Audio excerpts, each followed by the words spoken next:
Assalamualaikum warahmatullahi wabarakatuh.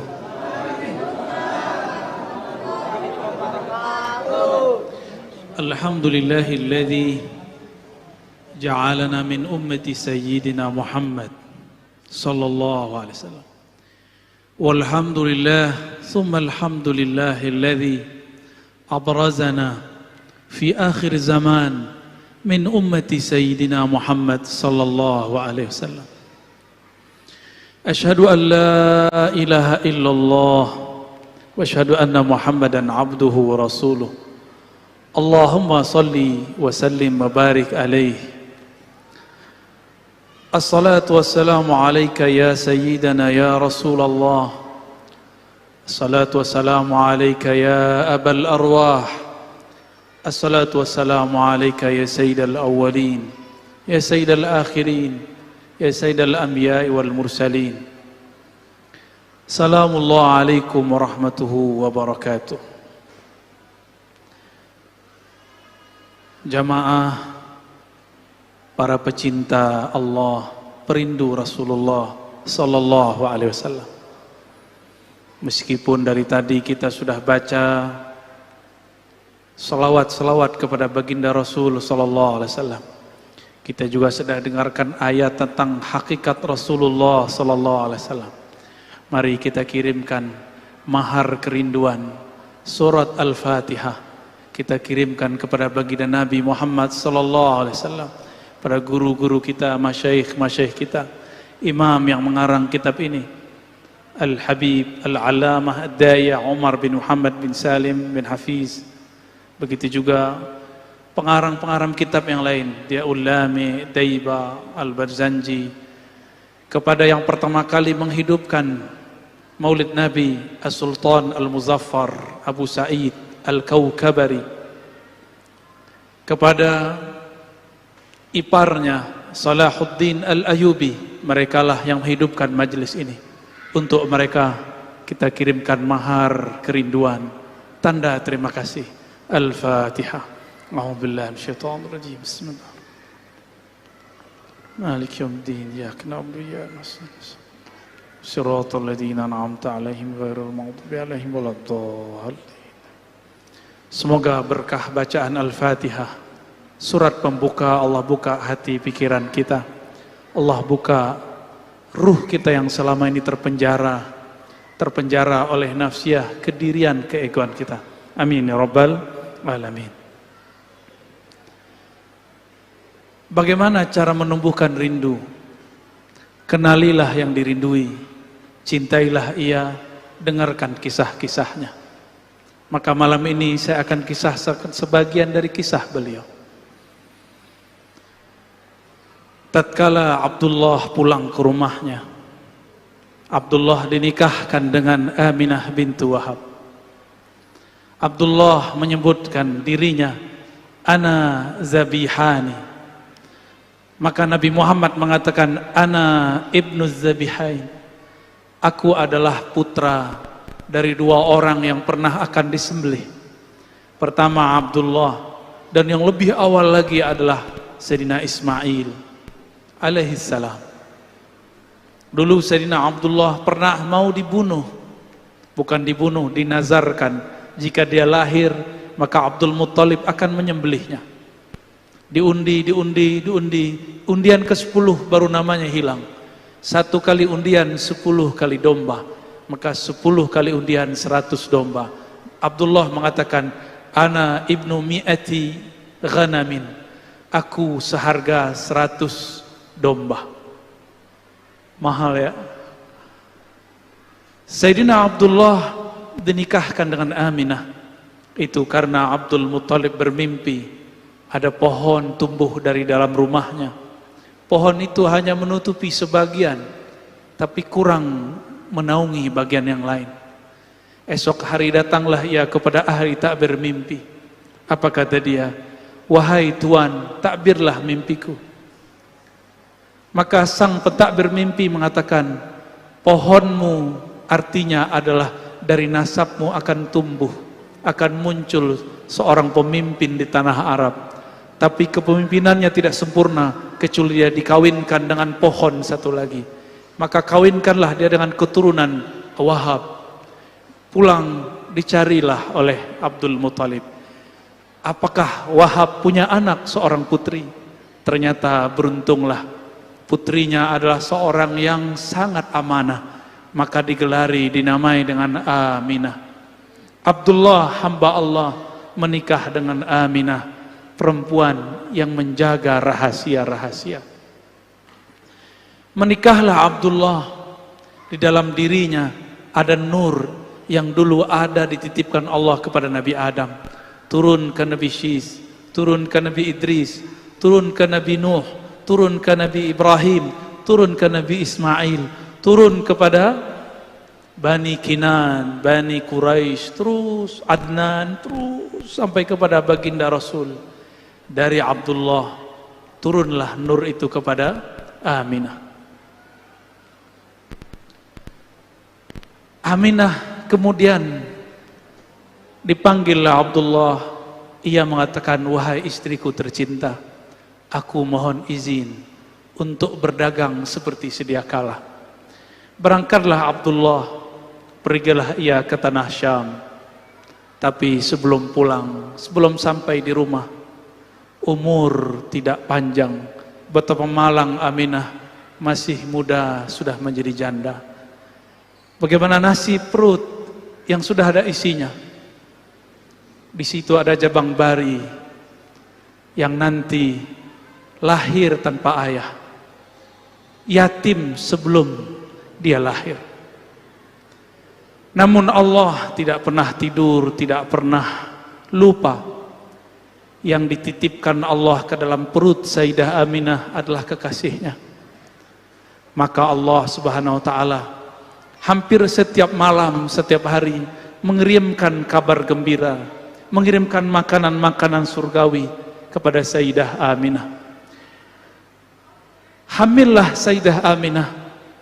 Pada minggu-minggu pertama ia hamil, datanglah Sayyidina Jibril menyeru dari langit, ya Aminah, yang engkau kandung adalah Sayyidul Alamin, yang engkau kandung adalah penghulu alam semesta. Meskipun engkau menjadi janda, tapi Allah Subhanahu wa ta'ala akan menjagamu, karena yang di dalammu adalah kekasihnya. Esok hari datang lagi Mikail, esok besoknya lagi datang lagi Adam. Datanglah nabi-nabi, nabi-nabi yang utama sampai nabi-nabi yang tidak disebutkan namanya. Mereka semua mengatakan, wahai Aminah, janganlah bersedih, yang engkau kandung adalah kekasih pemilik alam semesta. Maka Aminah tidak pernah merasa kesepian, meskipun suaminya tidak pernah pulang kecuali hanya namanya. Bayangkan jika ada di antara saudari-saudariku baru menikah, baru hamil, suaminya wafat.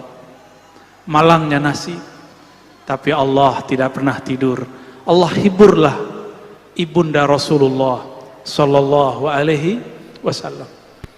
Jika dulu Sayyidatuna Maryam dikirimkan buah-buah surga, dijamin kedatangannya, maka yang di dalam perut Sayyidah Aminah lebih mulia daripada Sayyidina Isa yang dikandung Sayyidatuna Maryam. Tentulah penjagaan dan jaminan Allah lebih tinggi dan lebih besar kepadanya.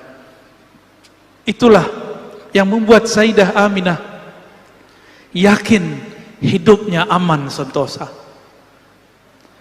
Sejak saat itulah Aminah percaya di dalam perutnya ada seseorang yang dia akan menjadi nabi akhir zaman. Dialah makhluk pertama yang percaya di antara manusia bahwa yang akan dia lahirkan adalah seorang nabi. Belum lahir Nabi Muhammad, Aminah sudah beriman. Tidak seperti yang dikatakan oleh orang-orang yang buruk adab kepada baginda Rasul sallallahu alaihi wasallam, yang mengatakan orang tua Nabi disiksa dalam neraka. Bagaimana adab dia kepada Rasulullah? Bagaimana dia nanti kalau ketemu Rasulullah, dia menyakiti Rasulullah dan mengatakan, "Hei Rasul, orang tua masuk neraka." Rasulullah tidak akan menyapa orang ini. Maka adalah seorang ulama murid Imam Ghazali bernama Ibn al-Arabi al-Maliki al-Ma'afiri. Apa kata beliau? Siapapun yang mengatakan orang tua Nabi masuk neraka, mal'unun, terlaknat ia. Maka kita tidak akan berkata seperti kata-kata pelaknat. Berkembanglah janin, tapi Sayyidatuna Aminah tidak merasa beban di perutnya, karena beban itu telah ditanggung oleh Allah. Justru dia merasa hidupnya tambah terang, pikirannya tambah cerah. Bayangkan, siapakah di antara Ustadz, Kiai, Habib yang bermimpi ketemu Jibril? Adakah kita yang sudah baca kitab yang hafiz Quran bermimpi Mikail? Adakah di antara kita ketemu para nabi dalam tidur-tidurnya? Adakah di antara kita yang dihibur oleh malaikat-malaikat ketika dia bermenung? Tidak ada. Orang yang dianggap wali, dianggap habib sekalipun belum tentu mendapatkan kemuliaan ini. Itulah Aminah radhiyallahu taala anha, awwalu man amana bi nubuwwatihi qabla miladih. Orang pertama yang percaya kepada Nabi Muhammad sebelum dia lahir. Pendek cerita, sampailah 9 bulan. Allah pun menghadirkan 2 ruh mulia, Sayyidatuna Asiyah, yang dulu pernah beriman di bawah kezaliman Fir'aun, dan yang kedua Maryam, yang dulu pernah dikucilkan oleh orang-orang sukunya, Alu Imran. Mereka datang, ruhnya datang menyambut baginda Nabi Muhammad sallallahu alaihi wasallam. Apa kata Sayyidatuna Aminah? Ketika aku melahirkan Muhammad, ra'aitu nura, aku melihat cahaya. Cahaya itu meliputi langit, meliputi bumi.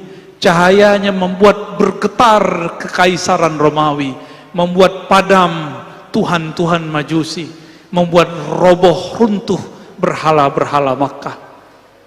Cahaya di atas cahaya, bahkan matahari pun bergetar. Lahir sumber dari cahayanya baginda Nabi Muhammad sallallahu alaihi wasallam.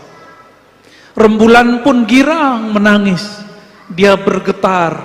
Maka sang rembulan mengatakan, namaku Al-Badar adalah memindam namanya. Maka hari mengatakan, aku matahari pelita, itu adalah nama Muhammad sallallahu alaihi wasallam. Jika bulan mengatakan aku pantulan matahari, matahari mengatakan sumberku dari nur Muhammad sallallahu alaihi wasallam. Dialah Asy-Syams, dialah Al-Badr, Tala'al badru alaina. Itulah yang kita baca dalam syair-syair. Tala'al badru alaina, anta syamsun anta badrun. Engkaulah syams. Syamsun artinya pelita, matahari yang sebenarnya. Dialah sebenarnya Al-Badr, bulan purnama. Baginda Rasul lahir. Kemudian setelah 2 ruh suci ini kembali, diambillah oleh Suwaibah al-Aslamiyah, budak daripada Abu Lahab, paman Rasulullah sallallahu alaihi wasallam. Suwaibah karena Aminah masih lemas, Suwaibah menyusukan Rasulullah sallallahu alaihi wasallam. Suwaibah karena menyusukan Nabi, dia seorang budak, dia taruhlah anak itu. Aminah sadar, maka disusui oleh ibunya. Suwaibah pun pulang ke rumah tuannya Abu Lahab, mengabarkan, wahai tuan, keponakanmu, anak dari Abdullah telah lahir, Muhammad namanya. Abu Lahab merinding. Itu hari Isnin, hari Senin, hari yang tadi. Abu Lahab kemudian mengatakan, wahai Suwaibah, saksikanlah bahwa engkau merdeka hari ini. Kenapa ia dimerdekakan? Karena dia menyusui Nabi Muhammad sallallahu alaihi wasallam. Siapapun yang bersentuhan dengan Rasulullah, dengan zat Nabi Muhammad sallallahu alaihi wasallam, maka dia mulia. Maka disebutkan dalam hadis yang kualitasnya oleh Imam Suyuti dikatakan naik menjadi hasan li ghairihi, menjadi bagus karena ada dalil-dalil lain yang menguatkannya. Ketika Abu Lahab mati, setiap hari Senin di alam barzakh, khaffafallahu anhu. Tersebutlah dalam kitab Diaul Lami.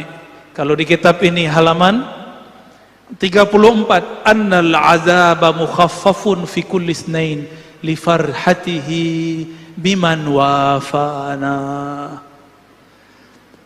Abu Lahab diringankan siksaannya setiap yaumul isnain, setiap hari Senin, lifarhatihi, karena dia bahagia dengan kelahiran Nabi besar kita Muhammad sallallahu alaihi wasallam. Apa kata sahib kitab dia ulama? Haza ma'al kufri fa kaifa bi farhati man zi fuadim imtala imana.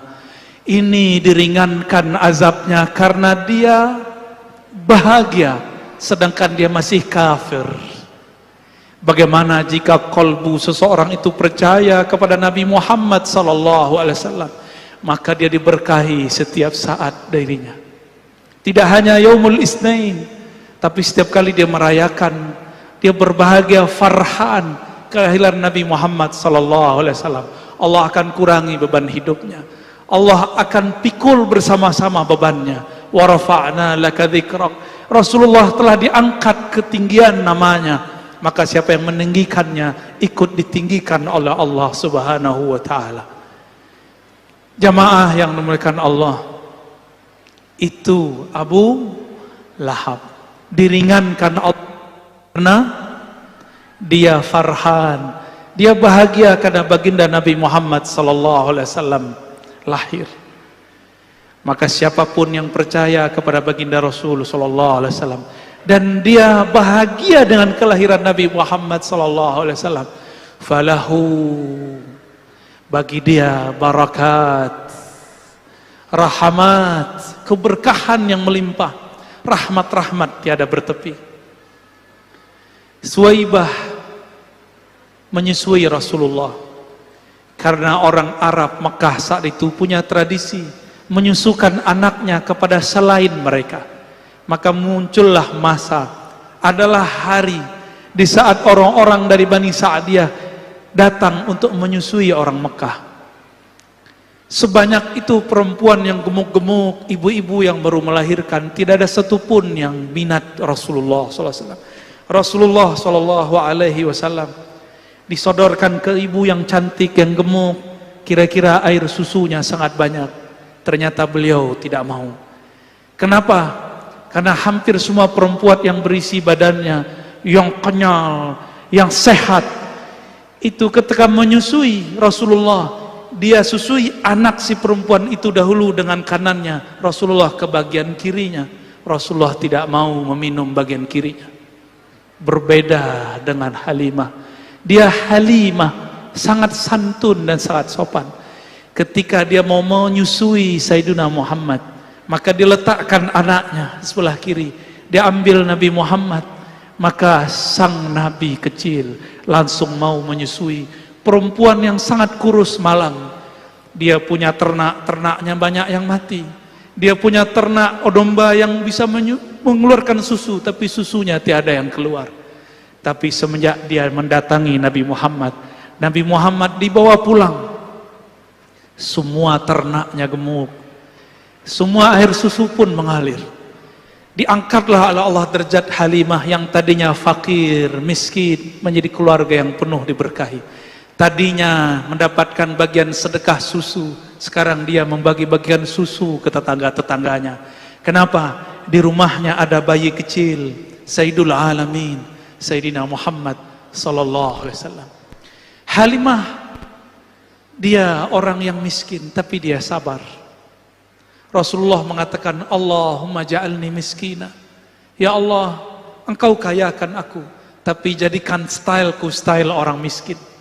Karena dulu yang menyusukanku seorang yang miskin. Sallallahu alaihi wasallam. Pendek cerita, umur beliau sudah sampai 7 tahun. Bermain-main dengan saudara susunya. Di suatu tempat, beliau badannya biasa, badannya kecil. Naik keledai bersama dengan saudaranya, anak Halimah Sa'diyah. Betapa lucunya Sayyidina Muhammad berdua dengan saudara susunya di atas keledai. Keledai itu lebih rendah daripada onta. Lebih rendah juga daripada kuda, tapi juga lebih besar daripada bighal. Sedang sekali jika ada orang berjalan di atasnya, lucu, sangat menarik sekali. Sampai di tengah jalan, apa kata Sayyidina Muhammad kecil? wahai saudara susuku, aku kehausan, aku pengen makan dan minum. Jika engkau berkenan, jemputlah ke rumah ibumu, aku sungkan kepada ibumu. Maka pulanglah dia. Tapi ketika dia pulang, balik lagi. Ketika dia balik, dia melihat Nabi Muhammad SAW sedang dibelah dadanya oleh dua sosok bersayap, sangat besar, tapi wajahnya sangat indah. Kemudian si anak ini lari kepada ibunya. Wahai ibunda, kutila Muhammadun, kutila akhi Muhammadun. Saudaraku dibunuh oleh dua sosok yang tidak tahu dari mana. Halimah pun ketakutan. Wajahnya pucat, bulu romanya merinding. Dia penuh ketakutan, dia panggil suaminya, wahai suamiku, anak kita Muhammad, anak kita dibunuh oleh seseorang. Dia menangis, dia berteriak, ya Muhammad, ya Muhammad. Ternyata sampai di sana Nabi Muhammad SAW main-main seperti sedia kala. Dia peluklah Nabi Muhammad SAW yang tadinya jantungnya hendak mau copot. Tapi melihat Nabi Muhammad masih utuh sedia kala, dia bahagianya bukan main. Ternyata anakku, anak susuku masih hidup, sumber keberkahanku masih hidup. Walhasil, Sayyidatuna Halimah mengatakan kepada suaminya, wahai suamiku, anak kita bukan anak biasa. Dia dicari bukan hanya oleh orang di bumi, tapi seperti yang dikatakan Muhammad. Ketika kita tanya, ya Muhammad, siapakah dua makhluk itu yang diceritakan saudara susumu? Beliau mengatakan, aku melihatnya turun dari langit. Halimah geleng-geleng kepala, ini bukan manusia biasa. Wahai suamiku, kita mungkin bahkan salah adab kepada anak ini. Jangan-jangan anak ini pilihan Allah Subhanahu wa ta'ala. Besok kita kembalikan ke ibunya. Besok dia datanglah kepada Sayyidah Aminah. Sayyidah Aminah tertawa, tersenyum. Apa katanya? Wahai Halimah, engkau baru tahu, sedangkan aku sudah tahu sebelum dia lahir. Ketika dia lahir, aku melihat lebih dahsyat lagi. Bahkan cahayanya meliputi alam semesta. Sayyidah Aminah tidak kaget. Sayyidah Aminah tidak ketakutan. Yang ketakutan malah Halimah As-Sa'diyah. Sejak saat itulah Halimah Sa'diyah hanya mendengar kabar tentang anak susunya. Nabi Muhammad kecil dibesarkan oleh ibunya. Diajak ziarah, diajak kemana-mana. Nabi Muhammad SAW kecil, tapi pembicaranya seperti orang besar. Berkalam tauhid, ahad, ahad. Tidak pernah masuk ke dalam Masjidil Haram lalu menyembah Latta dan Uzza. Beliau tidak pernah menyembah satu berhala pun, tidak pernah meminum satu teguk khamar pun, tidak pernah maling satu buah pun, tidak pernah mematahkan satu ranting pun. Baginda Nabi Muhammad sallallahu alaihi wasallam. Ketika beliau mulai menjadi anak-anak, mulai remaja, beliau disuruh oleh kakeknya dan pamannya diberi tugas menjadi seorang pengembala domba. Pengembala domba itu harus punya sifat. Sifatnya sifat sabar, tiada batas. Harus rigid, harus tahu ada domba, ada kambing yang tidak ikut serta. Dan tidak boleh mengambil satu pun sampai lapor kepada tuannya. Nabi Muhammad belajar di situ amanah. Beliau belajar di situ bagaimana sabar. Jangankan manusia, domba pun beliau sangat sayang. Nabi Muhammad kecil kemudian berkembang jadi dewasa. Sebelum beliau berumur 20 tahun terjadi perang di antara orang-orang Arab. Nabi pun ikut berperang. Kemudian selesai perang, terjadilah rapat besar di Ka'bah. Orang-orang di Ka'bah, semua suku sepakat untuk merenovasi masjid pertama di alam semesta. Mereka runtuhkanlah Ka'bah, dibangunlah Ka'bah yang baru. Tapi ketika mereka hendak menaikkan Hajar Aswad, semuanya merasa berhak. Ada 4 suku, semuanya mengatakan, aku lebih tua. Yang satu lagi mengatakan, aku paling banyak memberi donasi. Yang lain mengatakan, aku, kami. Di saat seperti itu, datanglah Sayyidina Muhammad SAW menawarkan suatu penyelesaian masalah. Apa kata beliau? Wahai tuan-tuan, wahai paman-pamanku, kakek-kakekku, maukah kalian aku tunjukkan cara yang paling mudah, semuanya kebagian. Maka beliau turunkan ridaknya, ini namanya ridak selendang. Selendang ini dipegang satu sudut oleh satu suku, dan suku yang lain. Lalu Nabi Muhammad mengatakan, saksikanlah, izinkan aku mengangkat batunya. Lalu kalian taruh ke Ka'bah. Maka semuanya sepakat. Kenapa? Semua suku dapat kebagian. Itulah baginda Nabi Muhammad SAW bernama Fatanah. Seseorang yang bersosok cerdas, sangat cerdas. Orang yang tadinya bertengkar, datang beliau selesai semua masalah. Suatu kali beliau diajak oleh Abu Talib, paman beliau.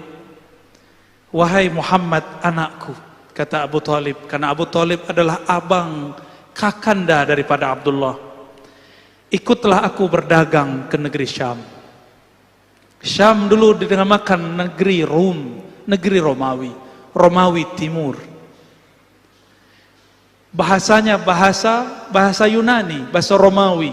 2 bahasa itu dipakai. Makanya ibu kotanya dalam bahasa Arab disebut Dimashq, dalam bahasa sana disebut Damaskus. Ada us menunjukkan bahasa asli sana. Diajaklah Nabi Muhammad SAW remaja untuk berangkat ke negeri Syam. Ternyata sebelum masuk ke pusat kota Damaskus, sudah ada rahib yang setiap hari melihat adakah kafilah yang membawa tanda-tanda kerasulan. Bertahun-tahun, puluhan tahun dia menunggu, karena dia membaca di kitab Injil bahwa sang Nabi akhir zaman jika melewati sesuatu tempat, pohon-pohon pun merunduk, hewan-hewan pun sujud, semua batu-batu mengucapkan salam, Assalamualaikum ya Rasulullah. Sampailah kemudian di suatu masa yang ditunggu-tunggu, tanpa dikira, tanpa direncanakan, si rahib yang bernama Bukhairah mendapatkan apa yang dia tunggu puluhan tahun. Ternyata ada kafilah di ujung sana, berasal dari negeri Mekah, membawa keajaiban. Dia perhatikan semua pohon merunduk, tiada kafilah seperti ini. Dia perhatikan semua hewan pun sujud, tapi manusia tidak jaga sadar. Dia perhatikan di atas kafilah itu ada awan, awannya teduh, sangat teduh sekali. Langsunglah Bukhairah mengatakan kepada semua orang yang aktif, yang berkhidmat di kanisahnya, wahai anak-anakku, mari sambut makhluk akhir zaman. Siapkan makanan terzat, kita sambut dia dengan makanan paling nikmat. Sampailah saat itu, mendekatlah kafilah. Ternyata pemimpin kafilah adalah Abu Talib. Abu Talib pun disambut oleh rahib yang bernama Bukhairah. Diajak makan semuanya, tapi dilihat ke atas, kenapa awannya tiada?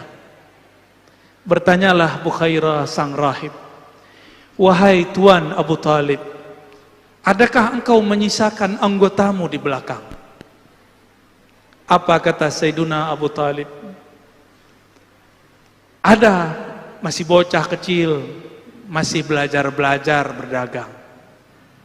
Gak penting bagimu, cukup aku berhadapan denganmu dan kawan-kawanku, saudara-saudaraku. Kata rahib, tidak, antarkan aku kepadanya, bawa makanan ternikmat. Maka Abu Talib pun menghantarkan. Bertemulah Bukhairah, bertemulah ia. Tidak sanggup dia menahan air matanya, dia peluk Muhammad kecil. Apa kata dia? Hadza sayyidul alamin. Ini adalah penghulu alam semesta. Abu Thalib pun bertanya, wahai Buhairah, apa-apaan engkau? Apa buktinya? Kenapa engkau mengatakan ponakanku ini, anakku ini adalah penghulu alam semesta? Apa kata Buhairah? Di dalam kitab suci kami ditulis, Nabi akhir zaman tiadalah melewati suatu pohon kecuali pohon runtuh kepadanya. Melewati suatu gunung, bebatuan-bebatuan pun mengucapkan salam kepadanya. Tiadalah hewan melewatinya kecuali sujud kepadanya. Aku memperhatikan dia semenjak engkau datang dari sudut jalan sana sampai di tempat ini.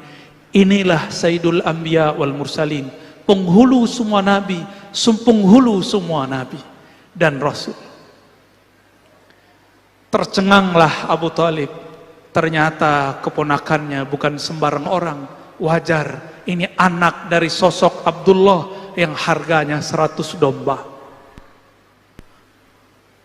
Akhirnya Buhairah mensabdakan kalamnya. Apa katanya? Wahai Abu Thalib, tolong dengarkan kata-kataku. Pulangkan anakmu hari ini juga. Jangan bawa ke dalam kota. Jika orang-orang Rum mengetahui ciri-ciri anakmu, mereka akan membunuhnya. Sayaqtuluna. Dalam riwayat yang tidak disebutkan, terjadilah dialog panjang Buhairah dengan sang Nabi. Karena sang Nabi tidak pernah syirik, sang Nabi selalu berkalam-kalam tauhid. Disitulah sempurnanya tauhid Buhairah. Disitulah dia sudah percaya kepada Nabi Muhammad sebelum beliau mendakwahkan kenabiannya. Itulah kesempurnaan Buhairah. Dia mendapatkan dua keutamaan. Iman ke Nabi Isa, iman ke Nabi Musa. Dia juga iman kepada Nabi akhir zaman. Setelah itu tidak disebutkan lagi kabar. Dikirimlah seseorang untuk mengantarkan Nabi Muhammad pulang. Nabi Muhammad pun kembali menjadi pengembala domba. Buhairah tidak dikabarkan kecuali dia wafat. Sempurna imannya. Dia berdoa, ya Rabb, hajatku telah sampai. Aku telah bertemu sang Nabi akhir zaman. Jemputlah aku, meninggallah ia. Ditutuplah kanisahnya. Sallallahu alaihi wasallam. Itulah Nabiuna Muhammad sallallahu alaihi wasallam. Ia jika ditemui oleh bebatuan, batu mengucapkan salam kepadanya. Salam itulah yang antum baca tadi. Ya Nabi, salam alaik. Salam itu dimasukkan ke dalam kitab yang berisikan madaih, maulid. Itulah yang kita baca. Karena kita malu kepada pepohonan, malu kepada hewan-hewan, malu kepada bebatuan. Batu yang keras kenal Rasulullah. Betapa keras kolbu ini. Orang mahalul qiyam disebut assalamu alaika, ya Nabi salam alaika, tapi hati ini tidak berketu juga tersentuh, tidak juga merinding, tidak juga bergetar. Betapa bohongnya kita. Disebut namanya tidak bersolawat, disebut kisahnya tidak merinding, disebut sifat-sifatnya tidak merindu. Bagaimana kita mengikuti syair kullul qulub, semua kolbu kepada habibnya ilal habibi, kepada kekasihnya pasti condong. Jika disebut nama kekasih, pasti air matanya mengalir. Inilah yang ditahan-tahan para perindu. Inilah yang ditahan-tahan para pecinta. Jika kolbunya kuat, dia bisa menahan tangisnya kepada baginda Nabi Muhammad sallallahu alaihi wasallam. Pendek cerita, Nabi Muhammad pun kemudian melakoni menjadi manusia biasa. Abu Thalib pun menjaga secret rahasia itu, sehingga banyak yang tidak tahu bahwa Abu Thalib termasuk orang nomor 2 yang percaya kepada Nabian Muhammad sallallahu alaihi wasallam. Mungkin nomor 3 setelah Buhairah. Tapi kadang-kadang kita menggunakan beberapa riwayat yang lain bahwa Abu Thalib dikatakan tidak beriman. Saya meyakini Abu Thalib adalah orang nomor 3 atau nomor 2 yang beriman setelah Sayyidah Aminah, Bukhairah, lalu Abu Talib. Apakah kurang perjuangan Abu Talib ketika orang-orang Quraisy yang kafir ingin membunuh Nabi Muhammad, beliaulah yang menjaga. Apa perjuangan antum kepada Rasulullah sehingga berani mengatakan Abu Talib kafir? Adakah yang menjaga Rasulullah SAW seperti Abu Talib? Adakah yang berkorban hidup matinya untuk Rasulullah seperti Abu Talib? Maka beradablah kepada Rasulullah. Hentikan kata-kata Abu Talib finnar, kata-kata Abdullah finnar, kata-kata Aminah finnar. Itu kata-kata yang membuat nabimu sedih, kata-kata yang membuat Nabi Muhammad tidak suka. Suatu kali Zainab binti Abi Lahab datang kepada Rasulullah menangis. Wahai pamanku Rasulullah, aku dicaci maki oleh orang-orang yang merupakan sahabatmu. Apa kata mereka? Ya binta ahlin nar, wahai anak penduduk ahli neraka Abu Lahab. Aku sedih wahai Rasulullah. Maka orang yang memanggil Zainab dengan panggilan ejekan ini disidang oleh Rasulullah. Lalu Rasulullah mengatakan, la tuhzil ahya bil amwat. Jangan kamu sakiti orang yang hidup karena perilaku orang yang mati. Betapa menyakitkan ketika ada orang yang mengatakan hari ini kedua orang tua Nabi masuk neraka. Nauzubillah summa nauzubillah. Wajar jika Ibnul Arabi mengatakan mal'un, terlaknat. Kalau terlaknat berarti 11-12 dengan syaitanir rajim. Nauzubillah min.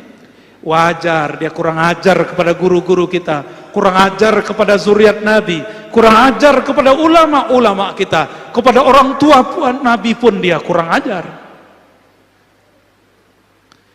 Maka mari selamatkan masjid-masjid kita dari mereka, selamatkan anak-anak kita daripada ajaran-ajaran mereka. Jangan sampai anak-anak kita, saudara kita kesusupan kegelapan kufriyahnya iblis. Nauzubillah min dzalik. Bapak saudara makan Allah, itulah beberapa kisah yang dapat saya bagikan tentang baginda Nabi Muhammad sallallahu alaihi wasallam. Jika diteruskan, bisa saya yang tidak kuat, bisa antum yang menjerit. Semoga cinta ini sampai kepada baginda Nabi Muhammad sallallahu alaihi wasallam. Ya Sayyidana ya Rasulullah, wahai baginda Rasulullah, kami malam ini berkumpul di masjid yang nama masjidnya pun diambil dari gelarmu, Masjid Nabawi. Izinkan kami meneguk air haudmu, air telagamu nanti, wahai Rasulullah. Wahai Rasulullah, terimalah salam dari kami, terimalah rindu dari kami, terimalah cinta dari kami. Ya Allah, kalbu ini lebih keras dari batu. Kalbu ini lebih susah diatur daripada binatang. Kalbu ini lebih gelap daripada semua kegelapan. Namun berkat cinta kami kepada Nabi Muhammad, ya Allah, maka beri cahaya di kalbu kami, ya Allah. Lembutkan hati kami yang keras, ya Allah. Ya Allah, kalbu kami sangat keras, ya Allah. Disebut namanya kami tidak tersentuh, ya Allah. Disebut namanya kami tidak rindu, ya Allah. Disebut kisah-kisahnya kami pun tidak bisa membayangkan hidup bersamanya, ya Allah. Maafkan kami, ya Allah. Ya Afu, ya Karim, ya Ghaffar, ya Ghafur. Bihaqqi Sayyidina Muhammad, dengan kebesaran Nabi-Mu, ya Allah. Jadikan kami yang hadir malam ini, yang menyaksikan maulid Nabi-Mu Muhammad sallallahu alaihi wasallam. Orang yang Kau ringankan beban hidupnya, yang Kau ringankan dosa-dosanya, yang Kau ringankan azab-azabnya, yang Kau tutup semua kegelapan kami dengan cahayamu. Berapa banyak pun dosa kami, ya Allah, namun jika rahmaniyahmu, kasih sayangmu melimpahi kami, semuanya akan melimpahi, semuanya akan menutupi kami, ya Rabb. Allah masturna bisitrikal jamil. Ya Allah yang maha indah, kami ini tidak indah, ya Allah. Amal kami sangat buruk, ya Allah. Batin kami sangat busuk, ya Allah. Namun dengan keindahan keharuman-Mu, ya Allah, maka harumkan kalbu kami dengan nama Nabi-Mu, ya Allah. Rabbana atina fid dunya hasanah wa fil akhirati hasanah wa qina adzabannar. Ya Allah, berikan yang kami yang hadir malam ini kebahagiaan di dunia dan di akhirat, berkah nabimu Sayyidul Awwalin Sayyidul Akhirin. Jika kami dibangkitkan nanti di padang mahsyar, izinkan kami mendapatkan tanda pengenal, cahaya yang memancar di wajah kami, cahaya bekas wudu, cahaya sujud, sehingga nabimu mengenali kami. Jangan jadikan kami orang yang mengatakan ya Rasulullah, tapi Rasulullah tidak menoleh kepada kami. Jangan jadikan kami ya Allah orang yang mengaku umat Nabi Muhammad, tapi Nabi tidak mengakui kami. Jadikan kami ya Allah tanpa mengaku pun Nabi menjemput kami. Ketika kami ditimbang, kami diberi syafaat, dibantu oleh Rasulullah. Ketika kami ditanya dalam kubur, Nabi membersamai kami. Ketika kami berjalan di siratmu, kami dibimbing oleh Rasulullah. Ketika kami antri di depan pintu-pintu surgamu, jadikan kami mendapatkan syafaat Nabimu sallallahu alaihi wasallam.